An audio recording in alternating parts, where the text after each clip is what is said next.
জি, আসসালামু আলাইকুম। আমাকে দেখতে পাচ্ছেন কিনা, শুনতে পাচ্ছেন কিনা এবং সবকিছু ঠিকঠাক আছে কিনা আমাকে একটু জানিয়ে দিবেন। এখন আছে এখন জি, ঠিক আছে। আমার মনে হয় যে সবকিছু ঠিকঠাক দেখা যাচ্ছে। অনেকেই আমার সাথে যুক্ত হয়েছেন। একটু জানিয়ে দিবেন যে আম আমার কথা শোনা যাচ্ছে কিনা এবং আমাকে দেখা যাচ্ছে কিনা। সবকিছু ঠিকঠাক আছে কিনা। আজকে আমাদের সমাজের ক্লাস হবে ইনশাআল্লাহ। তো আজকের ক্লাসটা আমাদের খুবই ইম্পর্টেন্ট। আমরা একদম রিল্যাক্সে আজকের ক্লাসটা মানে সমাজের যে ক্লাসগুলো হবে রিল্যাক্সে ক্লাসগুলো করবো যাতে করে আমাদের কোনো ধরনের কোনো সমস্যা না হয় এবং আমরা যাতে একদম ভালোভাবে সমাজটাকে যাতে নিজেদের আয়ত্তে আনতে পারি। ঠিক আছে? তো আমি আপনাদেরকে একটু স্লাইডে নিয়ে যাচ্ছি। আজকের ক্লাসটা খুব চমৎকার হবে এবং আমি বিশ্বাস করি যে আপনারা যারা আমাদের আজকের ক্লাসটা যারা করবেন ইনশাআল্লাহ তারা কিন্তু অনেক উপকৃত হবেন আমাদের আজকের ক্লাসটা থেকে। ওকে? সো ঠিক আছে। তো আমরা শুরু করি। তাহলে আমাদের ক্লাসটা শুরু করছি। কথা না বাড়িয়ে। তো অনেকে আমার সাথে যুক্ত হয়েছেন এবং অনেকেই বলতেছেন জি আসসালামু আলাইকুম, ওয়ালাইকুম সালাম, জি ক্লিয়ার সবকিছু ঠিক আছে। জি শোনা যাচ্ছে। ওকে। তো আ সবকিছু শোনা যাচ্ছে এবং সবকিছু ঠিক আছে। আলহামদুলিল্লাহ। তো আমরা আমাদের আজকের ক্লাসটা আমরা হচ্ছে একটু শুরু করি। ফার্স্ট অফ অল আমরা একটু জানবো যে এই যে সমাস জিনিসটা, এই জিনিসটা আসলে আ কি? এই বিষয়টা নিয়ে আমরা প্রথমত আমরা একটু আলোচনা করব। ওকে? যে সমাস জিনিসটা আসলে কি? তো এইটা আমাদের পরীক্ষার জন্য খুবই ইম্পোর্টেন্ট যে সমাস আসলে কি? এই জিনিসটা আমরা একটু শিখব যে সমাস আসলে এই জিনিসটা কি? ওকে? তো এখন আসেন আমরা এই সমাসটার আলোচনায় যাওয়ার আগে আমি আপনাদেরকে ছোট, ছোট কিছু বিষয় সম্পর্কে একটু আপনাদেরকে হচ্ছে অবগত করব এবং সেই বিষয়টাতে আপনারা একটু মনোযোগী হয়ে একটা মনোযোগ দিবেন এবং জিনিসটা একদম গোড়া থেকে আপনারা জিনিসটা রপ্ত করার জন্য চেষ্টা করবেন। তাহলে আমার মনে হয় যে আপনাদের জন্য জিনিসগুলো আরো অনেক সহজ হয়ে যাবে। ঠিক আছে? অনেকদিন পর আজকে লাইভে জয়েন করলাম। ধন্যবাদ। ভালো করেছেন। আজকের ক্লাসটা খুব দারুণ হবে। আমি আশা করি যে আপনারা আ ক্লাসটা খুব ভালোভাবে এনজয় করবেন। কারণ আমাদের যে ক্লাসগুলো হচ্ছে, ক্লাসগুলো কিন্তু প্রতিনিয়তই কিন্তু আমি চেষ্টা করতেছি যে আপনাদের যাতে করে ক্লাস যাতে রেগুলার যাতে ক্লাস হয় এবং ক্লাস যাতে মিস না হয় সেই চেষ্টা কিন্তু আমি কিন্তু করতেছি। ওকে? আচ্ছা তো তাহলে চলেন আমি একটু আপনাদেরকে স্লাইড শেয়ার করে আপনাদেরকে আ উম চলে যাচ্ছে আপনাদেরকে সরাসরি আমাদের আ যে সমাস জিনিসটা আসলে কি এই পয়েন্টটা নিয়ে আমরা একটু আলোচনা করব। আপনারা একটু কমেন্ট করবেন যে সবকিছু ঠিকঠাকভাবে বুঝতেছেন কিনা এবং সবকিছু ঠিকঠাকভাবে দেখতেছেন কিনা। ওকে? তো আসেন তাহলে আমরা একটু শুরু করি। তো আমার মনে হয় যে সবকিছু দেখতে পাচ্ছেন। আসেন। তো এখন আ প্রথমত আমি আপনাদেরকে কিছু বিষয় একদম সমাজের একদম গোড়া থেকে আপনাকে জিনিসগুলো আমি একটু বুঝানোর জন্য ট্রাই করতেছি। তো আমার মনে হয় যে আপনি যদি একদম মানে শুরু থেকে জিনিসগুলো যদি ভালো করে যদি বুঝেন তাহলে আমার মনে হয় যে ক্লিয়ার হবে। ওকে। তো আমরা একটু হেডলাইন দিই যে সমাস। ওকে? তো আমরা এই সমাসটা নিয়ে আজকে একটু আলোচনা করব। ঠিক আছে? এখন প্রথমত আমাদেরকে একটু জানতে হবে যে সমাস জিনিসটা কি? আমি যদি সহজ করে যদি বলি যে সমাস মানে হচ্ছে ৩ টা জিনিস সমাস বোঝায়। যেমন ফার্স্ট অফ অল সমাস মানে হচ্ছে একপদীকরণ। সমাস মানে কি? একপদীকরণ। ঠিক আছে? এই একটা জিনিস। নাম্বার 2 সমাস মানে কিন্তু মিলন। সমাসের কাজ কি? সমাসের কাজ হচ্ছে সমাস মিলন করবে। সমাস কি করবে? মিলন করবে। ওকে। ৩ নাম্বার সমাস যে কাজটা করে সেটা হচ্ছে সমাস সংক্ষেপণের কাজ করে। অর্থাৎ সমাস ভাষাকে সংক্ষেপ করে। ঠিক আছে? এই ৩ টা জিনিস। তাহলে একটু খেয়াল করে দেখেন যে সমাসের কাজটা কি? সমাসের কাজটা হচ্ছে সমাস প্রথমত এই কাজটা করবে। একপদীকরণ। ২ নাম্বার সমাস মিলন করবে। ৩ নাম্বার সমাস হচ্ছে সংক্ষেপণ করবে। এই ৩ টা জিনিস আমার মনে হয় যে আপনারা বুঝতে পেরেছেন। সমাস আসলে ৩ টা কাজ কিভাবে করে। আমি আবার বলছি সমাসের কাজ হচ্ছে সমাস একপদীকরণ করবে, সমাস মিলন করবে, সমাস সংক্ষেপণ করবে। ওকে? এই ৩ টা কাজ আমাদের বাংলা ভাষায় সমাস করে। এইবার আসেন আমি আপনাদেরকে একটু দেখাই যে ৩ টা কাজ আসলে সমাস কিভাবে করে। খুবই গুরুত্বপূর্ণ বিষয়। এখানে একটু খেয়াল করেন। ধরেন আমি একটা বাক্য লিখলাম। এই বাক্যটা আপনি একটু খুব মনোযোগ দিয়ে শুনেন এবং দেখেন তাহলে আপনি জিনিসটা বুঝতে পারবেন। ধরেন আমি লিখলাম যে সিংহ চিহ্নিত আসন। সাপোজ ধরেন আমি আ একটা বাক্য লিখলাম যে বাক্যটাতে আমি লিখলাম যে আ সিংহ চিহ্নিত আসন। এখন এই সিংহ চিহ্নিত আসন এটার মানেটা কি? এই জিনিসটা আমরা দিয়ে আজকের ক্লাসটা হচ্ছে ভালো করে একটা সমাস দিয়ে আমরা এট লিস্ট এই জিনিসটা আমার মনে হয় যে আপনারা ভালো বুঝতে পারবেন। আচ্ছা আমি একটু দেখি একটু আ ওকে।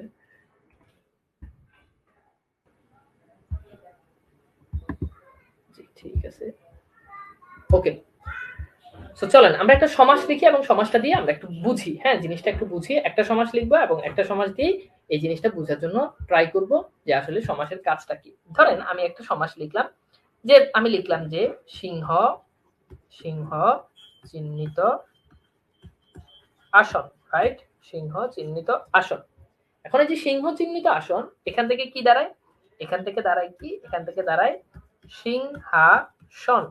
সিংহ চিহ্নিত আসন, সেখান থেকে দাঁড়ায় সিংহাসন। এখন একটু খেয়াল করে দেখেন, এই যে খুব মনোযোগ দিন, এই যে সিংহ চিহ্নিত আসন যে বললাম, এই যে বাক্যটা প্রথম যে বড় যে বাক্যটা, এই বাক্যটা তো আমরা দেখতে পাচ্ছি। এই বাক্যটাকে কি বলে, খুব গুরুত্বপূর্ণ বিষয়, এই যে বাক্যটা, এই বাক্যটাকে কি বলে, এটাকে বলা হয়, এটা হচ্ছে ব্যাস বাক্য। কি বাক্য, এটাকে বলা হয়, এটা হচ্ছে ব্যাস বাক্য। কি বলে এটাকে, বলে এটা হচ্ছে ব্যাস বাক্য। মনে রাখবেন, বড় বাক্য ব্যাস বাক্য, বড় বাক্য ব্যাস বাক্য। আচ্ছা এইবার আসেন, এই যে ছোট যে বাক্যটা, এটা একটা ছোট পদ। এই ছোট বাক্যটাকে, এটাকে বলা হয়, এটা হচ্ছে সমস্ত পদ। কি পদ বলেন, এটাকে বলা হয়, এটা হচ্ছে সমস্ত পদ। তাহলে খেয়াল করে দেখেন, একটা হচ্ছে ব্যাস বাক্য আর একটা হচ্ছে সমস্ত পদ। এখন আপনি খেয়াল করে দেখেন তো, এই যে এখানে দেখেন সিংহ, এখানে এই সিংহ এটা কিন্তু একটা পদ, চিহ্নিত এটা কিন্তু দুইটা পদ, মানে আরো একটা পদ, আসন এটা আরেকটা পদ। তাহলে এখানে কয়টা পদ আছে, তিনটা পদ। এখন দেখেন তো, এই যে সিংহাসন যখন বললাম, তখন এই তিনটা পদকে আমি কয়টা পদে আনলাম বলেন তো, তিনটা পদকে একটা পদে নিয়ে আসলাম।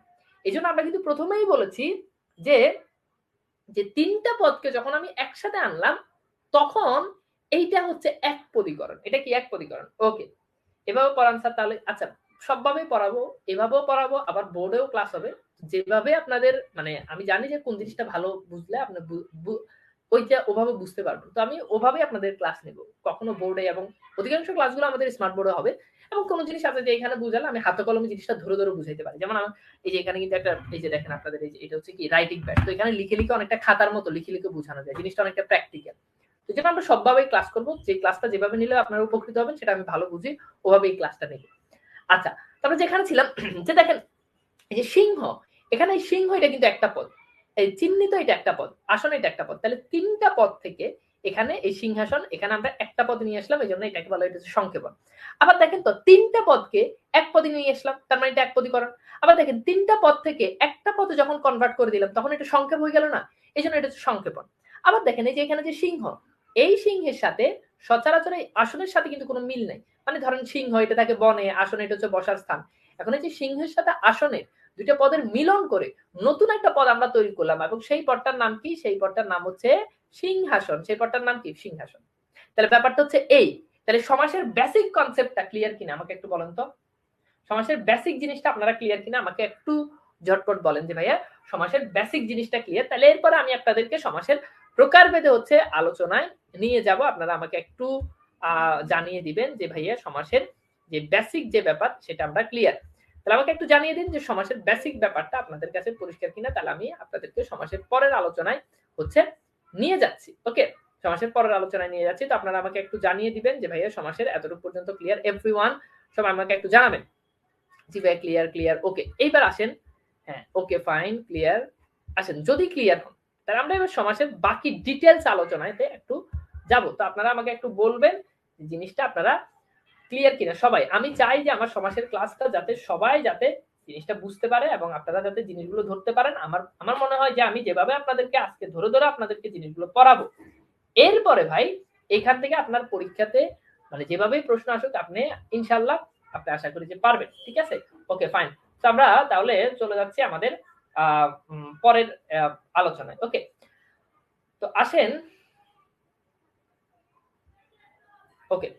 তো এইবার আসেন আমরা একটু চলে যাই, আমরা একটু ওই সমাসের, এবার আমরা একটু স্লাইডে যাই, যে স্লাইডে আসলে জিনিসগুলো আসলে কি, সমাস আসলে কি এটা আমরা জানি। এইবার দেখেন এখানে খুব গুরুত্বপূর্ণ একটা বিষয় বলেছে যে সমাসের প্রকারভেদ। এটা খুবই ইম্পর্টেন্ট বিষয় ভাইয়া, যে সমাসের প্রকারভেদ। দেখেন এখানে সমাস কত প্রকার, উত্তর হচ্ছে 6 প্রকার। কি কি, দ্বন্দ্ব, তৎপুরুষ, দ্বিগু, কর্মদ্বারয়, বহুব্রীহি, অব্যয়ভাব, এই হচ্ছে 6 প্রকার। এগুলো আমরা কিন্তু ছোটবেলা থেকে পড়ে এসেছি, এবং এই পড়াগুলো কিন্তু আমাদের কাছে যে অচেনা পড়া তা কিন্তু না। তাহলে দেখেন সমাস কত প্রকার যদি পরীক্ষাতে প্রশ্ন আসে, উত্তর হচ্ছে 6 প্রকার। কি কি, দ্বন্দ্ব, কর্মদ্বারয়, দ্বন্দ্ব, আরেকটা হচ্ছে কি কর্মদ্বারয়, আরেকটা হচ্ছে কি তৎপুরুষ, এবং আরেকটা হচ্ছে কি বহুব্রীহি, এরপর হচ্ছে দ্বিগু, এরপর হচ্ছে অব্যয়ভাব, এরপর হচ্ছে কি অব্যয়ভাব। Okay fine. তো আমরা মোটামুটি আমাদের যেই হ্যাঁ, প্রয়োজনে সমাসের 5টা ক্লাস হোক, প্রয়োজনে 5টা কেন, প্রয়োজনে 10টা ক্লাসও হবে, ঠিক আছে? তো ঠিক আছে, ওকে, মানে আপনাকে বোঝানো পর্যন্ত আপনার ক্লাস চলবে। আপনাকে ক্লাসের সংখ্যা নিয়ে আমি আবার বলছি, ক্লাসের সংখ্যা নিয়ে আমি কিন্তু আমার দরকার হলে আমি আপনাদেরকে 10টা ক্লাস বেশি দিব ইনশাআল্লাহ। যেটা কথা বলছি এটাই, 10টা ক্লাস প্রয়োজনে বেশি দিব। আমরা সাধারণত যে ক্লাসগুলো মানে যেটা আমাদের টার্গেট থাকে এর থেকে কিন্তু যে এই টপিক এতগুলো ক্লাসের ভিতরে শেষ করব, এবং আপনাদের কিন্তু এর থেকে অনেক বেশি ক্লাস ইতিমধ্যে হয়ে গেছে, সেই তুলনায় টপিক কিন্তু আমাদের কম পড়া হয়েছে ক্লাসের তুলনায়। তো আমরা পড়বো ইনশাআল্লাহ। তো এখন মোটামুটি আমাদের যে সমাসের যে প্রকারভেদ 6 প্রকার, এটা মোটামুটি আমাদের ক্লিয়ার। এবার আসুন, সমাস মূলত 4 প্রকার এবং সমাস মোট 6 প্রকার, কিন্তু নবম দশম শ্রেণীর পাঠ্য বই অনুযায়ী সমাস 4 প্রকার, এবং সেই 4 প্রকার কি? দ্বন্দ্ব, কর্মদ্বারয়, তৎপুরুষ, বহুব্রী। এখন আমি আপনাদেরকে যদি বলি, আচ্ছা বলেন তো কোন দুইটা সমাস বাদ পড়ছে? বলেন তো কোন দুইটা সমাস বাদ পড়ছে? বলেন কোন দুইটা সমাস বাদ পড়ছে? নবম দশম শ্রেণীর বোর্ড বই অনুযায়ী সমাস 4 প্রকার: দ্বন্দ্ব, কর্মদ্বারয়, তৎপুরুষ, বহুব্রীহি। তাহলে কোন দুইটা সমাস বাদ পড়ছে আমাকে একটু বলেন তো। এখন খুব ইজি জিনিস ভাই, আপনি কিন্তু এখান থেকে জিনিসটা মিলাই মিলাই পড়তে পারবেন। খুব সিম্পল ভাবে আপনি চিন্তা করেন, এখান থেকে জিনিসটা আপনি মিলাই মিলাই পড়তে পারবেন। যে দেখেন এখানে তৎপুরুষটা আছে কিন্তু বহুব্রীহিটাও আছে, দ্বিগুটা নাই আবার অব্যয়ভাব নাই, তার মানে দুইটা সমাস বাদ পড়ছে। কি? সেটা হচ্ছে দ্বিগু আর অব্যয়ভাব। Good, very good, very good, ঠিক আছে। তো দুইটা সমাস বাদ পড়ছে। এইবার আসেন আমি আপনাদেরকে একটু সমাসের বেসিক কথাবার্তায় নিয়ে যাই, যে সমাসের প্রকারভেদ, সমাসের পদের প্রাধান্য, মানে কোন পদের প্রাধান্য বেশি, এই জিনিসটা একটু পড়বো। এখন আমরা কিন্তু জানি, যেমন দেখেন আমরা একটু আগে পড়েছি যে সিংহাসন। এখন সিংহাসনের ভিতরে বলেন তো পদ কয়টা থাকে? সিংহাসনের ভিতরে পদ কয়টা থাকে? সিংহ এটা একটা পদ, আসন এটা একটা পদ, তাহলে দুইটা পদ। আবার বলছি, সমাসে কয়টা পদ থাকে? আমার সাথে সাথে বলেন, দুইটা পদ। সমাসে কয়টা পদ? দুইটা পদ, একটা সিংহ আর একটা আসন। এরকম চাঁদ মুখ, চাঁদ মুখ, হাত বাবা মা, বাবা আর একটা হচ্ছে মা, বুঝতে পেরেছেন? এরকম পঞ্চগড়, পঞ্চ মানে 5 আর একটা হচ্ছে গড়, এরকম। তার মানে সমাসে দুইটা টপিক থাকে, দুইটা পদ থাকে। এখন দেখেন এই পূর্ব পদের প্রাধান্য পায় অব্যয়ভাব সমাসে, এটা একটু মুখস্থ করেন। এটা কি করবেন? মুখস্থ করবেন। পরপদের প্রাধান্য পায় 3টা সমাসে: দ্বিগু, তৎপুরুষ, কর্মদ্বারয়, ঠিক আছে? এই তিনটাকে অনেকে বলে দ্বিতক, মনে রাখতে পারেন এইভাবে। দ্বিতক মানে কি?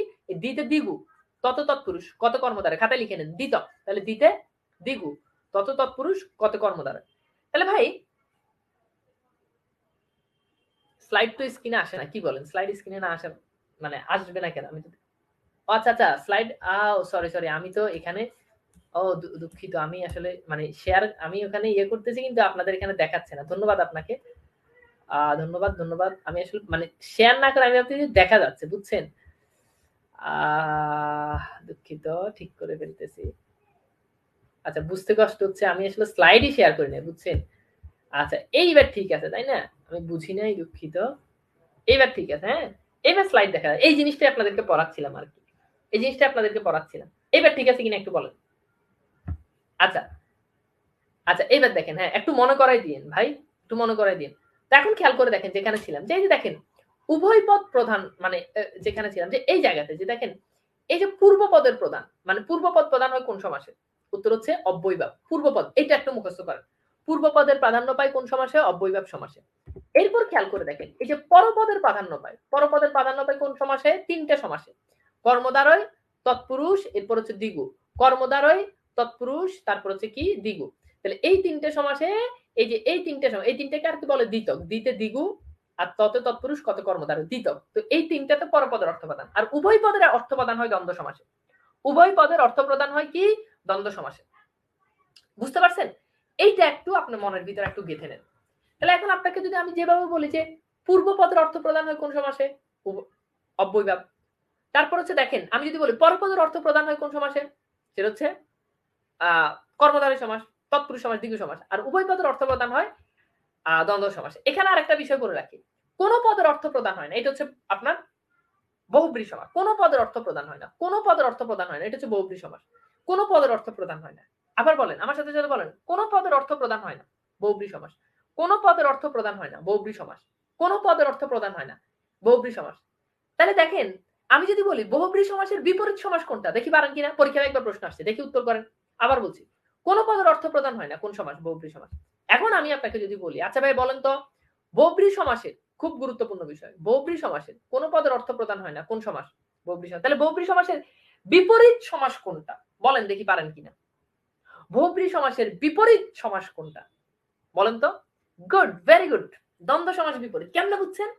কারণ বহুব্রীহি সমাসে কোনো পদের অর্থ প্রদান হয় না। আর দ্বন্দ্ব সমাসে উভয় পদের একটাতে কোনোটাই, ধরেন আমি আপনাকে বলি, আপনার এই কুলো নাই ওই কুলো নাই, আরেকজনের দুই কুলি আছে। ধরেন আপনার একটা বউ নাই কিন্তু আরেকজনের দুই বউ আছে, তার মানে সে কিন্তু আপনার বিপরীত। এখন কারো যদি এক বউ থাকে সে কিন্তু আপনার বিপরীত না, বুঝছেন? তো ব্যাপারটা হচ্ছে এখানে এরকম। তো যার যার কোনো কুলি নাই আর তার বিপরীত কিন্তু যার এক কুল আছে সে না, যার দুই কুলি আছে সেই, তার মানে এটা কি হবে? উভয় পদের অর্থ প্রদান হচ্ছে কি দ্বন্দ্ব সমাস। ফাইন, আপনার ভেরি গুড, চমৎকার জিনিসটা বুঝতে পেরেছেন। এইবার আসেন আমরা একটু দ্বন্দ্ব সমাসের আলোচনা চলে যাই। ওকে ফাইন, এইবার আসেন দ্বন্দ্ব সমাসের জন্য এই তিনটা পয়েন্ট, যে উভয় পদের অর্থ প্রদান। কি বলছি ভাই? উভয় পদের অর্থ প্রদান। সমস্ত পদে হাইপেন বসবে, সমস্ত পদে কি বসবে? হাইপেন বসবে। ব্যাস বাক্যে ও এবং আর বসবে, ব্যাস বাক্যে কি বসবে? ও এবং আর বসবে। তাহলে খেয়াল করেন, দ্বন্দ্ব সমাসে উভয় পদের অর্থ প্রদান। দ্বন্দ্ব সমাসে ব্যাস বাক্যে হাইপেন থাকে, সমস্ত পদে হাইপেন থাকে। আর ব্যাস বাক্য যখন আপনি করবেন তখন ও এবং আর ইত্যাদি এগুলো বসবে, ও এবং আর। তাহলে তিনটা পয়েন্ট মনে রাখা কি খুব বেশি কঠিন? আমাকে একটু বলেন তো। দ্বন্দ্ব সমাসে উভয় পদের অর্থের প্রাধান্য পায়, দ্বন্দ্ব সমাসে সমস্ত পদে হাইপেন বসে, দ্বন্দ্ব সমাসে ব্যাস বাক্য ও এবং আর বসে। এই তিনটা পয়েন্ট ক্লিয়ার কিনা বলেন, তাহলে সামনের আলোচনা যাব। বলেন ক্লিয়ার কিনা, এই তিনটা পয়েন্ট আপনাদের কাছে পরিষ্কার কিনা? খুব ইজি জিনিস ভাই, খুবই ইজি জিনিস। বলেন ক্লিয়ার কিনা, বলেন তো, বলেন তো জিনিসটা কতটুকু ক্লিয়ার, আমি একটু দেখতে চাই আপনাদের। ভাই ক্লিয়ার? Okay clear, fine. যদি ক্লিয়ার হন, ওকে ওকে, সবাই ক্লিয়ার, ভেরি গুড। ওকে, এইবার আসেন, তাহলে আসেন পরের আলোচনায় চলে যায়। দেখছেন আজকের ক্লাসটা একদম মানে অন্য লেভেলের ক্লাস হচ্ছে না? একদম আপনারা, আমার মনে হয় আপনারা খুব ভালো বুঝতে পারতেছেন অন্যান্য দিনের থেকে। মানে আজকের ক্লাসটা আপনারা খুব ভালো এনজয় করবেন, এবং আজকের ক্লাসের ডেকোরেশনটাও কিন্তু অন্য লেভেলের সুন্দর, তাই না? আচ্ছা আসেন, এইবার ভাইয়া একটু গুরুত্বপূর্ণ জিনিস। এবার আসেন আমি আপনাকে একটু জিনিসটা একটু সহজ করে একদম গোড়া থেকে একটু বুঝাই। ধরেন আমি লিখলাম মা বাবা। এখন এই মা বাবা এখানে দেখেন তো, একদিকে মাকে বুঝাচ্ছে, দেখেন মা বাবা, এখানে মায়ের অর্থ প্রদান, এখানে বাবার অর্থ প্রদান। তার মানে এটা নিঃসন্দেহে এটা দ্বন্দ্ব সমাস। এটা কোন সমাস? এটা দ্বন্দ্ব সমাস। আবার খেয়াল করে দেখেন, আমি লিখলাম জিন পরি, খেয়াল করেন আমি লিখলাম জিন পরি। এখন পরি বানানে কিন্তু মানে আধুনিক বানান অনুযায়ী পরি এটা ফার্সি শব্দ, এখানে রসিকার হয়। এখন দেখেন জিন পরি, এটা দ্বারা কিন্তু ভাই জিনকেও বুঝায় আবার পরীকেও বুঝায়, তার মানে এটা দ্বন্দ্ব সমাস। আবার খেয়াল করে দেখেন, খুব গুরুত্বপূর্ণ বিষয়, এই জিনিসগুলো খুবই গুরুত্বপূর্ণ। আবার আমি লিখলাম ভাই বোন। এখন ভাই বোন দ্বারা কিন্তু ভাই ভাইকেও বুঝায় বোনকেও বুঝায়, বুঝছেন জিনিসটা? বুঝছেন? ধরেন আমি লিখলাম মাসি পিসি, তাহলে দেখেন তো এই মাসি পিসি দ্বারা কিন্তু মাসিকেও বুঝায় পিসিকেও বুঝায়। এখন এই যে সমস্ত পদগুলো আছে এগুলো যখন ব্যাস বাক্য যখন করবেন তখন জাস্ট মাঝখানে একটা একটা হাইপেন বসাই দিবেন, শেষ। ব্যাস বাক্যের সরি সমস্ত পদের কাজ শেষ। এখন ব্যাস বাক্য কিভাবে করবেন মনে আছে? ওই যে তিনটা জিনিস যুক্ত করবেন, হয় ও যুক্ত করবেন, না হলে আপনি আর যুক্ত করবেন, তাহলে আপনি এবং যুক্ত করবেন, দ্যাটস ইট, কাজ শেষ। এই তিনটা জিনিস যুক্ত করবেন, এই তিনটা জিনিস যুক্ত করলে ব্যাস বাক্য শেষ। তাহলে আমি আপনাকে একটা করে দিচ্ছি, ধরেন মা বাবা, এটার ব্যাস বাক্য হবে মা ও বাবা। এবার আপনারা একটু জিন পরে এটার ব্যাস বাক্য করেন, আপনারা একটু ভাই বোন এটার ব্যাস বাক্য করেন, মাসি পিসি এটার ব্যাস বাক্য করেন, দেখেন পারেন কিনা। দ্রুত দ্রুত দ্রুত দ্রুত।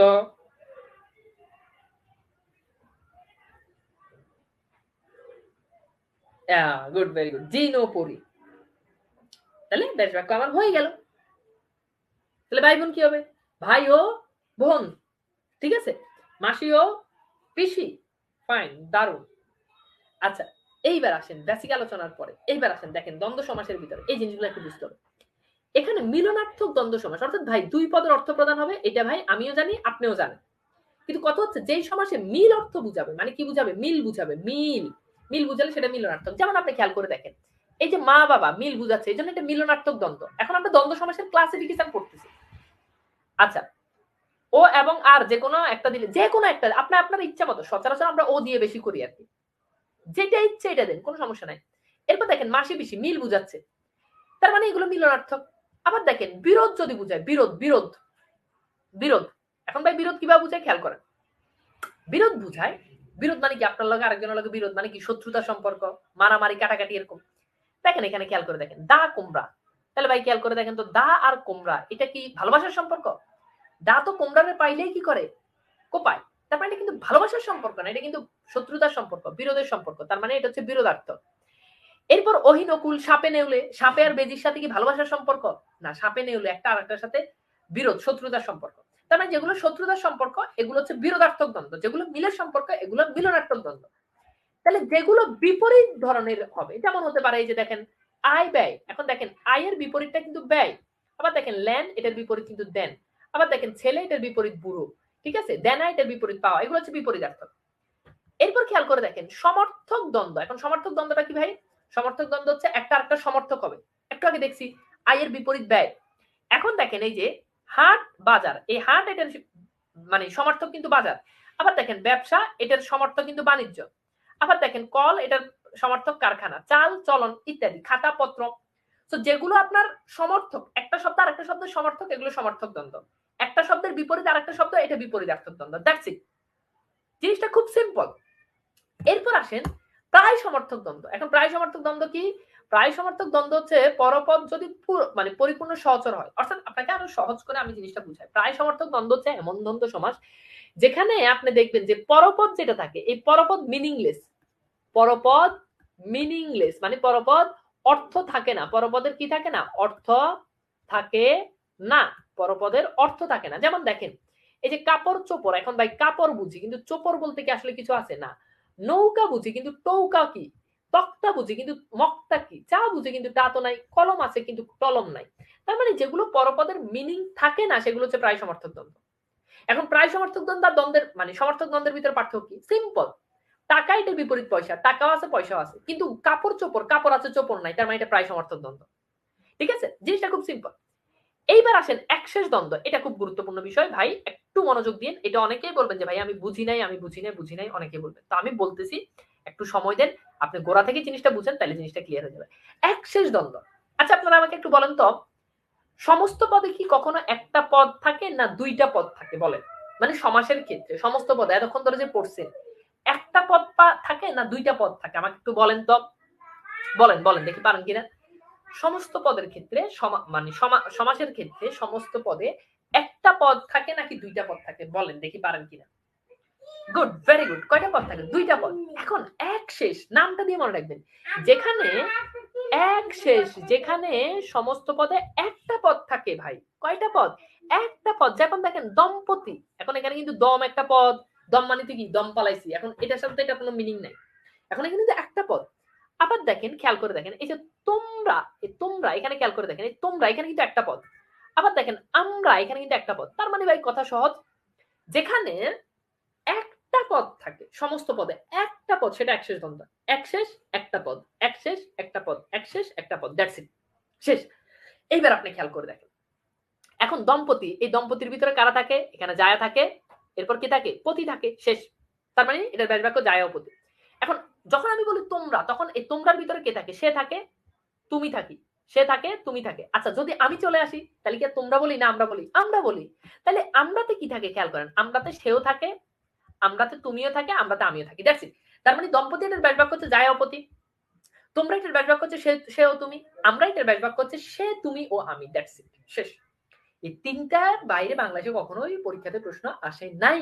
আপনি এই জিনিসটাই একটু ভালো করে পড়বেন, আর কিচ্ছু না, এটাই একটু ভালো করে পড়বেন। এর থেকে সহজ আর কিছু নাই। আরো প্রকার আছে দেখেন, এখন আপনি নিজে নিজেই পারবেন। বহুপদী দ্বন্দ্ব মানে কি রে ভাই? বহুপদী দ্বন্দ্ব মানে এমন একটা দ্বন্দ্ব সমাস যেখানে কি দুইটা পদ থাকে না দুইটার অধিক পদ থাকে? বলেন, আপনারা বলেন, এই কমন সেন্স কি বলেন? সমাসের ক্ষেত্রে তো নরমালি দুইটা পদ থাকে, তার মানে এখানে বলছে বহুপদ। এখন বহুপদ বলতে বুঝায় দুইয়ের অধিক পদ, তার মানে যেখানে দুইয়ের অধিক পদ থাকে সেটাই ভাই বহুপদী দ্বন্দ্ব। এখন খেয়াল করে দেখেন, এই যে এখানে সাহেব, খেয়াল করেন সাহেব, বিবি, গোলাম, কয়টা পদ? তিনটা পদ। এখন ব্যাস বাক্য করবেন কিভাবে? ব্যাস বাক্য খুব সিম্পল, শেষের পদের আগে ও যুক্ত করে দিবেন, সাহেব, বিবি ও গোলাম। আবার দেখেন, আবার দেখেন, খেয়াল করে দেখেন, এই যে এখানে খেয়াল করে দেখেন, হাত, হাত, পা, নাক, কান, গলা, এখানে তো ভাই চারটা পদ। সমাসের ক্ষেত্রে তো দুইটা পদের উপরে হয় না, তো যদি ভুলেও যদি হয়ে যায় তার মানে সেটা বহুপদী দ্বন্দ্ব, শেষ। এর থেকে সহজ আর কিছু নেই। এইবার আসেন সর্বশেষ এবং সমাসের সবচেয়ে বেশি গুরুত্বপূর্ণ, যেটা থেকে পরীক্ষাতে সবচেয়ে বেশি বেশি অত্যাধিক বেশি পরীক্ষাতে প্রশ্ন হয়, সেটা হচ্ছে অলুক দ্বন্দ্ব। এখন অলুক দ্বন্দ্ব মানে কি? অলুক মানে মনে রাখবেন বিভক্তি ভাই। অলুক মানে কি? অলুক মানে বিভক্তি। অলুক মানে কি ভাইয়া? অলুক মানে বিভক্তি। তো যেই সমাসে উভয় পদে বিভক্তি থাকে সেটাই দ্বন্দ্ব সমাস। অলুক দ্বন্দ্ব আর কি। আচ্ছা এইবার দেখেন, আপনি আমার দিকে তাকান, খুব গুরুত্বপূর্ণ সিরিয়াস বিষয়। এখন এখানে এই ব্যাস বাক্যটার দিকে আপনি একটু তাকান, দেখেন। আচ্ছা এখানে রুট শব্দটা কি বা মূল শব্দ কি? গড়, বাইর, তাই না? এখন দেখেন তো এইখানে আপনি যদি খেয়াল করে দেখেন, এই ঘরের সাথে একটা বিভক্তি, আবার দেখেন বাইরের সাথে একটা বিভক্তি। এখন দুই পদে বিভক্তি আছে, তার মানে কনফার্ম এটা অলুক। এখন ঘরে বাইরে বলতে কিন্তু ঘরকেও বুঝায়, বাইরেকেও বুঝে। যেমন আমি বললাম আমি ঘরে বাইরে থাকি, তার মানে আমি ঘরেও থাকি, আমি বাইরেও থাকি। তার মানে দুই পদে বিভক্তি আছে এবং দুই পদের অর্থ প্রদান, এটা হচ্ছে অলুক দ্বন্দ্ব। আবার খেয়াল করে দেখেন তেমনি ভাবে যে পথে, প্রান্তরে, কোলে, পিঠে, দেখেন কোলে বিভক্তি আছে, কোল এটা হচ্ছে মূল শব্দ, এটার সাথে এ, কোলে। পিঠ এটা হচ্ছে মূল শব্দ, এটার সাথে এ, পিঠে। আগে, পিছে, দুধে, ভাতে, হাতে, কলমে, বনে, জঙ্গলে, দ্যাটস শেষ। বুঝছেন? বুঝছেন? জিনিসটা বুঝছেন? এর থেকে সহজ আর কিছু নাই। এবার আমাকে বলেন তো ভাই, জীবনে এত সহজে আপনি চিন্তা করছেন যে দ্বন্দ্ব মানে সমাসটা এভাবে পড়া যায়? বাকিগুলো বাদ দেন, খালি দ্বন্দ্ব সমাসের কথা বলেন। যে দ্বন্দ্ব সমাস যে এত সোজা, এবং আপনারা কিন্তু জিনিসগুলো পড়ে পড়ে চলে যান। কিন্তু এখানে যে ভাই অনেক জিনিস যে বোঝার আছে, এই জিনিস আপনারা অনেকে জানেন না। এবার বলেন এই দ্বন্দ্ব সমাসটা কি আর কিনা ভাইয়া বলেন তো দ্রুত। বলেন। কথা কম, খালি পড়াশোনা হবে, কোনো কথা হবে না, গল্প হবে না, প্রচুর পড়াশোনা হবে। বলেন বলেন বলেন, এরপর আমি আপনাদেরকে প্রিভিয়াস প্রশ্ন সলভে নিয়ে যাচ্ছি। আপনারা কি রেডি? প্রশ্ন সলভ করার জন্য কি রেডি? বলেন, প্রশ্ন সলভ করার জন্য কি রেডি?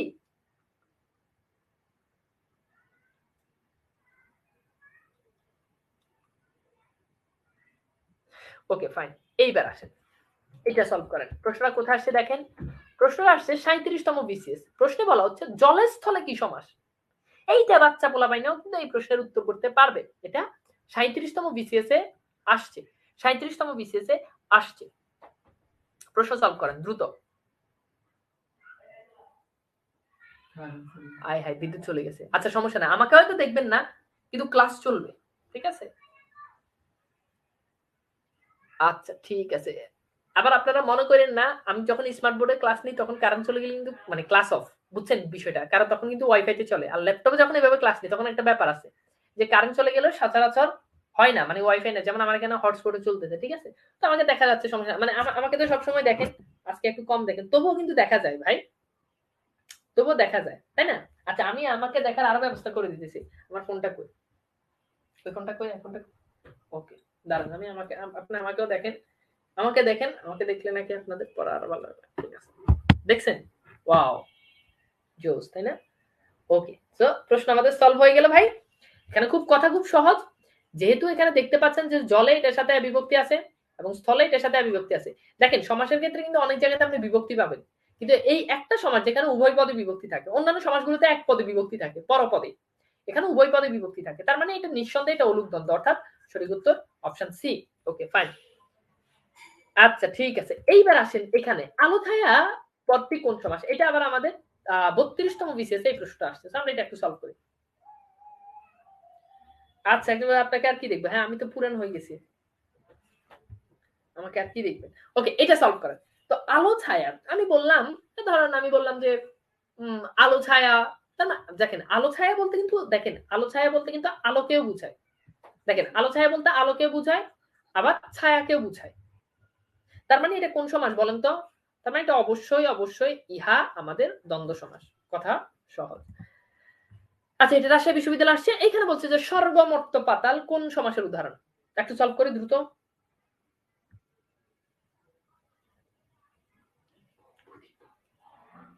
বলেন।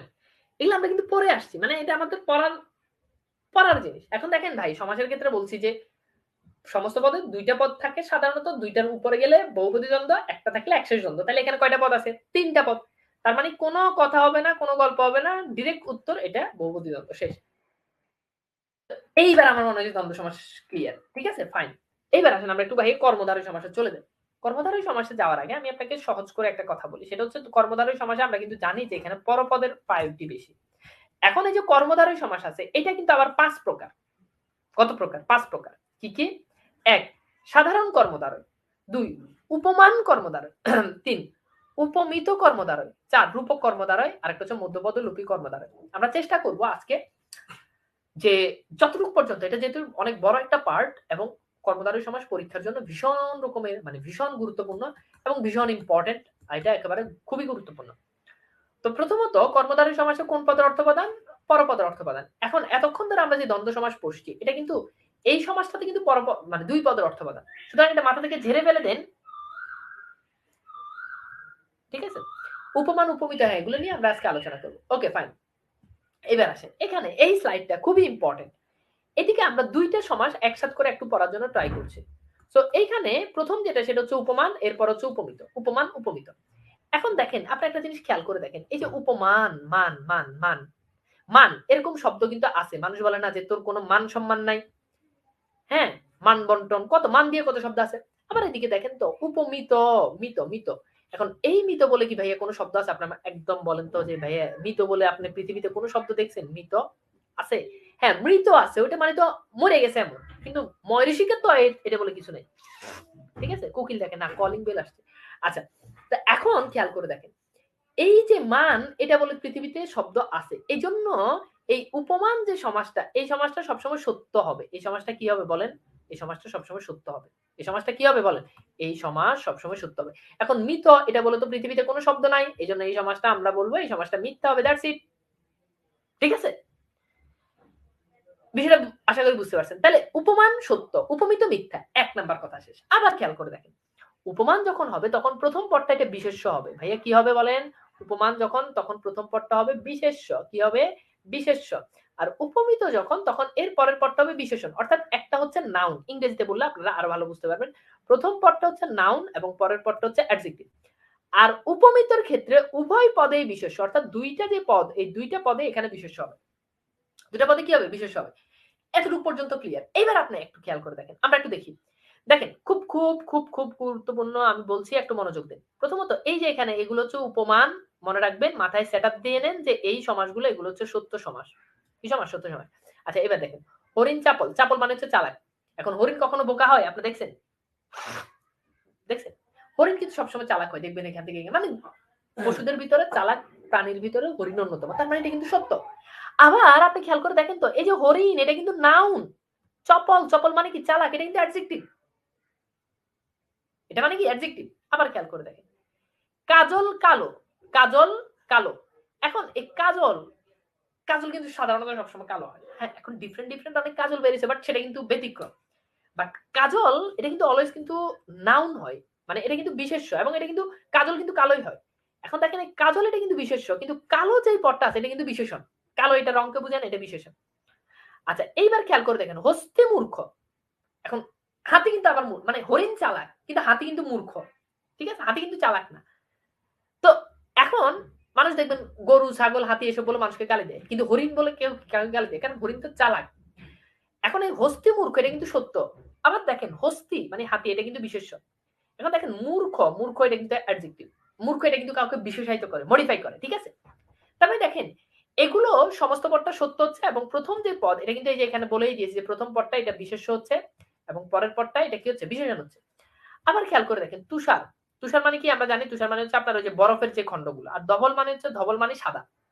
এখন এটা কি মিথ্যা? কখনো কালো বরফ দেখছেন? লাল বরফ, নীল বরফ, পিঙ্ক কালার বরফ, বরফ সবসময় সাদাই হয়, তার মানে সত্য। আবার দেখেন এই যে তুষার যে পদটা আছে, এই তুষার এটা কিন্তু আপনার নাউন। এখন ধবল মানে সাদা, এটা কিন্তু অ্যাডজেক্টিভ। স্বর্ণ উজ্জ্বল, স্বর্ণ সবসময় উজ্জ্বলই হয়। স্বর্ণ এটা নাউন, উজ্জ্বল এটা অ্যাডজেক্টিভ। হিম শীতল, হিম মানে তো বরফ, আর শীতল মানে কি? শীতল মানে হচ্ছে আপনার ঠান্ডা, এটা অ্যাডজেক্টিভ। এখন বরফ কিন্তু সবসময় ঠান্ডাই হয়, কখনো গরম বরফ দেখছেন? দেখেন না। তার মানে আমাদের উপমানের যে কনসেপ্ট এটা মোটামুটি ক্লিয়ার। এবার আমাকে বলেন তো উপমানের এই কনসেপ্টটা বুঝছেন কিনা? অর্থাৎ এতগুলো উদাহরণ আপনাকে যে বুঝাইছি, এই উদাহরণগুলো আপনি ক্লিয়ার কিনা আমাকে একটু বলেন তো। এই উদাহরণগুলো আপনি ক্লিয়ার কিনা আমাকে একটু বলেন তো দ্রুত। যে ভাইয়া এই উদাহরণগুলো আমি বুঝতে পারছি, তাহলে আমি আপনাকে উপমিততে নিয়ে যাচ্ছি। ক্লিয়ার? দেখেন জিনিসগুলো কিন্তু খুব সিম্পল। এইবার খুব গুরুত্বপূর্ণ বিষয়, এখন উপমিতর কন্টেন্ট কি কি বলছে মনে আছে? উপমিততে কি কি বলছে? উপমিত বলছে যে দুইটা পদই নাউন হবে এবং সমস্ত পদটা হবে মিথ্যা, চরম মিথ্যা। শুধু মিথ্যা না, চরম মিথ্যা। যেমন আসেন, আপনি কারো মুখ দেখে বললেন যে তোমার মুখ একদম মুখ চন্দ্র, চন্দ্রের মতো বললেন নাকি। এখন দেখেন তো এখানে প্রথম কথা হচ্ছে ভাইয়া মুখ এটাও নাউন, চন্দ্র এটাও নাউন, মানে দুইটা কিন্তু বিশেষ্য। এখানে মুখ কিন্তু কোনো পদকে মডিফাই করে না, আবার চন্দ্র কিন্তু কোনো পদকে মডিফাই করে না। এখন চন্দ্র এটাও বিশেষ্য, মুখ এটাও বিশেষ্য। এখন মজার ব্যাপার হচ্ছে আপনি খেয়াল করে দেখেন তো, এই যে মুখ চন্দ্র, আপনি কারো মুখ দেখে বলছেন যে তোমার মুখ চাঁদের মতো, তোমার মুখ চন্দ্রের মতো, এটা কি সম্ভব? এটা মিথ্যা না? দেখা মিথ্যা কথা। দেখেন ফুলকুমারী, ফুল এটাও কিন্তু নাউন, ঠিক আছে, আর কুমারী এটাও কিন্তু নাউন। এখন ফুলকুমারী বলতে ফুলকুমারী কখনো হয় না, মানে এটা মিথ্যা কথা। বাহুলতা, দেখেন বাহু এটাও নাউন, আবার দেখেন এই যে লতা এটাও কিন্তু নাউন। এখন খেয়াল করে দেখেন বাহু কিন্তু কখনো মানে এই যে আমাদের যে বাহুটা আছে এটা কিন্তু কখনো লতার মতো হয় না। লতা তো আঁকা বাঁকা, মানে দুটি ডিফারেন্ট জিনিস। ওকে, এটা উপমিত। আচ্ছা, এরপর খেয়াল করে দেখেন অধর পল্লব। অধর মানে ঠোঁট। ওই যে আলাওলের বিখ্যাত, আমরা যখন ইয়েতে পদ্মাবতীতে কাব্যে যখন যায়, তাম্বুল রাতুর হইল অধর পরশে, তো অধর মানে কি ঠোঁট, আর পল্লব মানে কি পাতা, ঠিক আছে, পল্লব। এখন অধর মানে কি, অধর মানে ঠোঁট, আর পল্লব মানে কি, পল্লব মানে পাতা। এখন ভাই কারো ঠোঁট দেখে আপনি বললেন যে তোমার ঠোঁট পাতার মতো, পাতা তো ডিফারেন্ট জিনিস, মানে পাতার মতো কি কখনো ঠোঁট হয় বলেন? হয় না। আপনাকে কেউ যদি কখনো, মানে সহজ কথা হচ্ছে ভাই, আপনাকে কেউ মানে আপনাকে কেউ খুব কি বলে পাম দেওয়ার জন্য যদি কথা বলে, যেগুলো সাধারণত বলে থাকে, আপনাকে কেউ বললো যে সিংহ পুরুষ, আপনি তো খুব খুশি হয়ে গেলেন যে আমাকে সিংহ পুরুষ বলছে। আসলে সিংহ তো আলাদা জিনিস ভাই, আপনি তো পুরুষ, তাই না? তো সিংহ আলাদা জিনিস, পুরুষ আলাদা জিনিস, আপনাকে পাম দেওয়ার জন্য বলছে, বাস্তবে এটা কিন্তু হয় না। তার মানে এটা উপমিত। আপনাকে বললো যে চাঁদ মুখ, এটা উপমিত। আপনাকে বললো মুখচন্দ্র, এটা উপমিত। ফুলকুমারী, বাহুলতা, এটা উপমিত। শেষ। তো আমার মনে হয় যে জিনিসগুলো বুঝতে পেরেছেন। এরপর হচ্ছে কর্কমল, নয়ন, নয়ন পদ্ম, মানে নয়ন চোখ, এটা কখনো পদ্ম পাতার মতো হয় না, ঠিক আছে। করসা বলতে সাধারণত হাত, হাত কখনো পাতার মতো হয় না। চরণ মানে হচ্ছে পা, পা পদ্মের মতো হয় না। দ্যাটস ইট, মিথ্যা কথা এগুলো। শেষ। এখন ব্যাসবাক্য কিভাবে করবেন, এখানে খুব গুরুত্বপূর্ণ বিষয়, একটু মনোযোগ দেন। এইগুলো, এই ছোট ছোট জিনিসগুলো আপনি কিন্তু কোন জায়গাতে পাবেন না, এবং এখানে মনোযোগ দেন, আপনার জিনিসগুলো আজীবনের জন্য ক্লিয়ার হয়ে যাবে। দেখেন উপমিততে আমি যে কথাটা বলছি, যে উপমিততে ব্যাসবাক্যের ন্যায় মাঝে বসে, এখানে কোনো ডাউট নাই, সবগুলোতে ন্যায় মাঝে বসাইছেন। যেমন আপনি খেয়াল করে দেখেন, আপনি বললেন যে হরিণের ন্যায় চপল, আপনি বললেন যে কাজলের ন্যায় কালো, আপনি বললেন যে হস্তির ন্যায় মূর্খ। ওকে ফাইন, এখানে কোনো চেঞ্জ নাই, এটা ঠিক আছে। তো এইটা মোটামুটি কথা ঠিক আছে, যে এখানে সবগুলো আমাদের মানে মাঝখানে বসাইছি। কিন্তু উপমিততে আপনি যে ন্যায়টা বসাবেন, এই ন্যায়টা আপনি শেষে বসাবেন। আবার বলছি, উপমিততে ন্যায় কোথায় বসাবেন? উপমিততে ন্যায়টা শেষে বসাবেন। খুব গুরুত্বপূর্ণ কথা বলছি, উপমিততে ন্যায়টা কোথায় বসাবেন ভাইয়া? উপমিততে ন্যায়টা শেষে বসাবেন। এখন এখানে খেয়াল করে দেখেন, মুখচন্দ্র, মুখ চন্দ্রের ন্যায়, শেষ ব্যাস বাক্য। এবার দেখেন কুমারী ফুলের ন্যায়। আচ্ছা দেখেন তো, ফুল কুমারীর ন্যায় কেন হইল না? আমার কথাটা ভালো করে বুঝেন, আমার কথা ভালো করে বুঝেন, পরে কথা বললেন, আপনি আগে আমার কথাটা বুঝেন। ধরেন এখানে আমি বললাম, উপরের বাক্যটা আপনি একটু দেখেন, মুখ চন্দ্র, ফাইন, ঠিক আছে, মুখ চন্দ্র, তাহলে আমি লিখে ফেললাম মুখ চন্দ্রের ন্যায়। দেখেন এখানে মুখটা, এই যে মুখটা আছে, এই মুখটাকে এখানে আমি আগে নিয়ে আসছি। কিন্তু এখানে খেয়াল করে দেখেন ফুলকুমারী, দেখেন তো এখানে হওয়ার কথা ছিল ফুলকুমারীর ন্যায়, কিন্তু দেখেন এখানে কুমারী আগে চলে আসছে। আপনি বিষয়টা বুঝতে পারতেছেন? এখন কথা হচ্ছে পরিবর্তন কেন হলো? পরিবর্তন কেন হলো?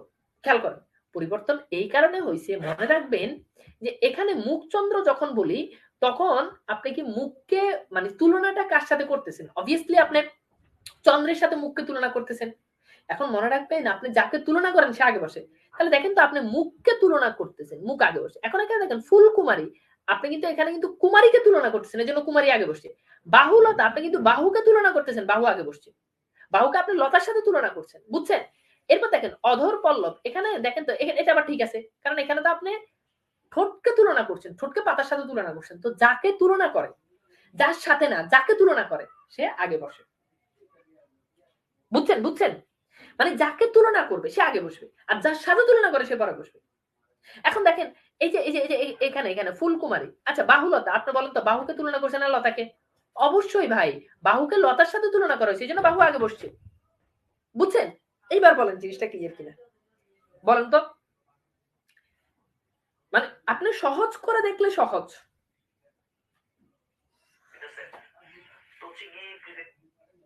মানে আপনি সহজ করে দেখলে জিনিসটা সহজ, বলেন ক্লিয়ার কিনা। আমি ডিটেলসে পড়াচ্ছি, আমি কিন্তু আপনাকে 2-3 মিনিটের ভিতরে জিনিসগুলো পড়াই ছেড়ে দিতে পারি, বাট আমি সেটা করতেছি না। আমি চাচ্ছি যে একটু ডিটেলসে আমি আপনাকে পড়াই। আপনার ক্লাস বেশি লাগুক সমস্যা নেই, কিন্তু আপনি একবার পড়েন। ওকে ফাইন, ক্লিয়ার, সবাই ক্লিয়ার, আলহামদুলিল্লাহ। আচ্ছা ফাইন, এবার আসেন আমরা একটু পরে চলে যাই। আচ্ছা, এখানে এই মুখচন্দ্র চাঁদ মুখ এগুলো নিয়ে অনেক বিতর্ক আছে, এখানে বিতর্কিত বিষয়গুলো আমি লিখে দিলাম, এটা আপনাদের দরকার নাই। সহজ কথা হচ্ছে, আমি আপনাকে ভাই সোজা কথা বলি, আপনার পরীক্ষাতে এই 3টা আসলে আপনি উপমিত দাগাই দিবেন, কোনো কথা নাই। কার মত কি এটা কোনো বিষয় না, বিষয়টা হচ্ছে আপনি এগুলো উপমিত দাগাই দিবেন, শেষ। মুখচন্দ্র চাঁদ মুখ চন্দ্রমুখ, শেষ। এই 3টা কি দেখাবে? উপমিত। এখানে দেখেন এই যে অনেক, মানে অনেক ভংসং অনেক নিয়ম আছে, অনেক কথাবার্তা হায়াত মাহমুদের মতো, এটা শহীদুল্লাহর মতো, এটা বংশং, এগুলো বাদ, ঠিক আছে? আমি বলছি উপমিত, দ্যাটস ইট, উপমিত, শেষ। এখন এখানে বলছে যে কোন দুটি উপমান কর্মধারয় সমাস, এটা আমি মন গড়া ভাবে একটা প্রশ্ন দিলাম, এটা কিন্তু কোনো পরীক্ষা প্রশ্ন, অর্থাৎ এখানে দুইটা অপশন উত্তর হবে। এখন এখানে বলছে যে কোন দুটি উপমান, এখন উপমানে এবার উত্তর করেন কোনটা হবে। প্রথমত হচ্ছে উপমান যদি হয় তাহলে প্রথম পদটা এটা নাউন হবে, পরের পদটা এটা অ্যাডজেক্টিভ হবে, এবং দুইটা সমাস এটা কি হবে, সত্য হবে। সমস্ত পদ দেখে ক্লু হচ্ছে এই তিনটা। তাহলে বলেন তো কি হবে? এখানে দুইটা উত্তর হবে, আমি আবার বলছি এখানে দুইটা উত্তর হবে।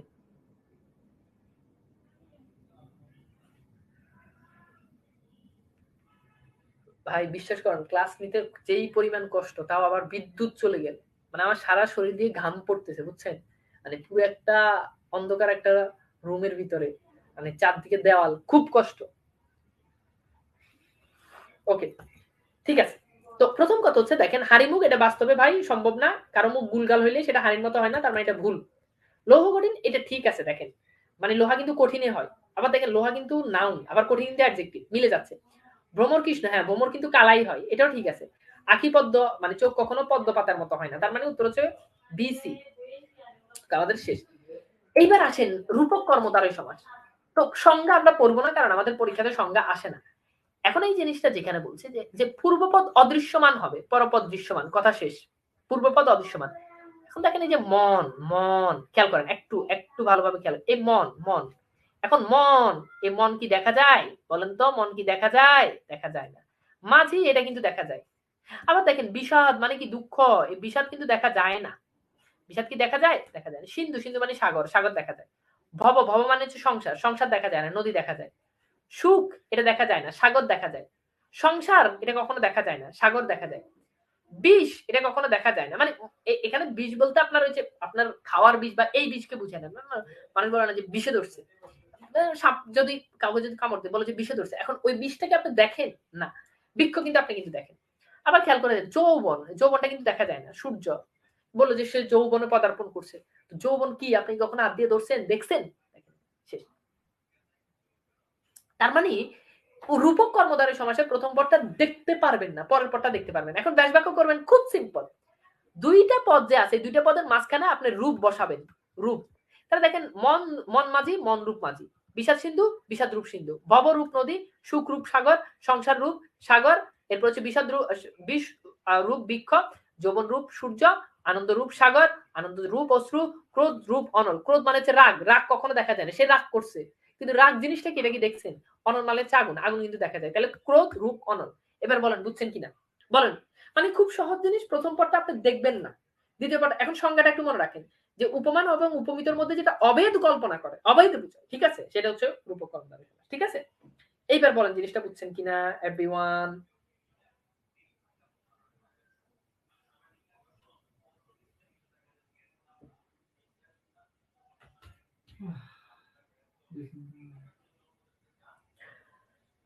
একটু একটু রেসপন্স করতে হবে, যদি রেসপন্স না করে তাহলে আমি বুঝবো যে আমি আসলে আপনাদেরকে বুঝাইতে পারি নাই।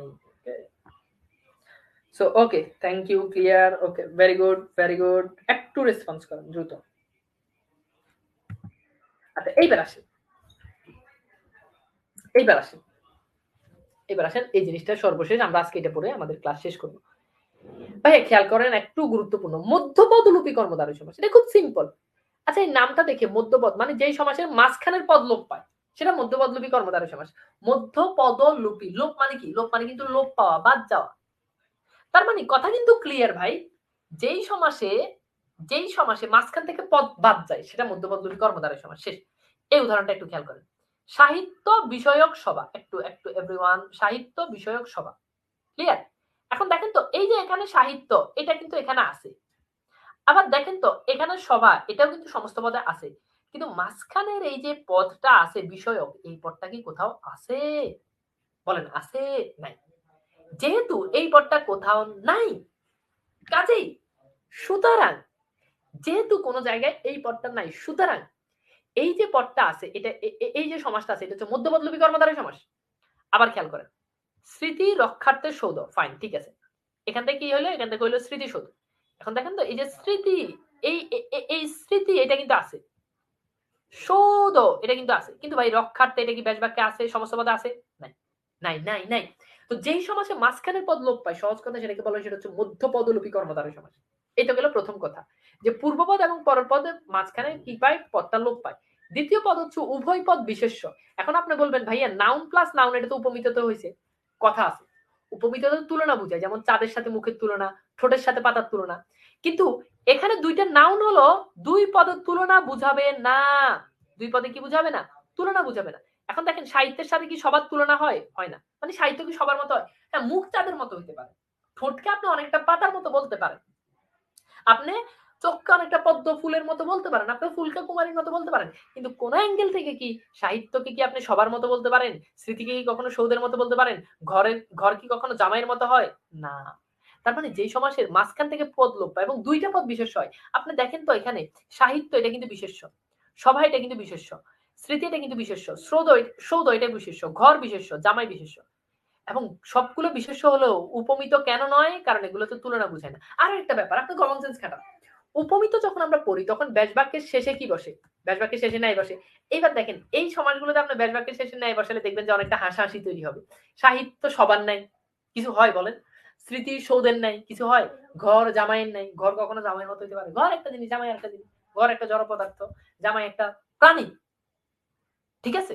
তার মানে জিনিসটা কিন্তু খুব সিম্পল। এবার আমাকে বলেন মধ্যপদলোপী কর্মধারয় সমাসটা বুঝছেন কিনা? এখানে আরো অনেকগুলো উদাহরণ আছে।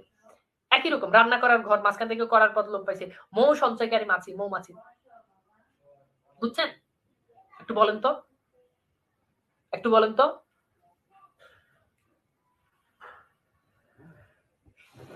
দ্রুত একটু বলেন, রেসপন্স করেন। এইটার পরে আমাদের যে সাধারণ কর্মধারয় সমাস যেটা আছে, একটু গুরুত্বপূর্ণ বিষয়। সাধারণ কর্মধারয় সমাসটা, জি আজকে অনেক সমাজ সহজ লাগতেছে, ভেরি গুড। তো আমাদের যে সাধারণ কর্মধারয় সমাসটা আছে, এটা আমরা নেক্সট ক্লাসে আমরা সাধারণ কর্মধারয় সমাসটা পড়বো, ঠিক আছে? তো আজকে যতটুকু হয়েছে, আজকের দিনে অন্তত এইটুকু আপনারা কভার করেন। আমি কথা দিচ্ছি যে পুরো জিনিসগুলো আপনাদেরকে শেষ করে ফেলবো, ওকে? বুঝছেন? ওকে, সবাই ক্লিয়ার? আলহামদুলিল্লাহ, সবাই ভালো বুঝতে পেরেছেন, এজন্য অনেক অনেক আপনাদের প্রতি ভালোবাসা এবং ধৈর্য ধরে আসলে ক্লাস করছেন, এজন্য কৃতজ্ঞ। সবাই ভালো বুঝতে পারছেন এবং আজকে ক্লাসটা আপনাদের কাছে অনেক বেশি ভালো লেগেছে আমার বিশ্বাস। ঠিক আছে, ঠিক আছে, আলহামদুলিল্লাহ।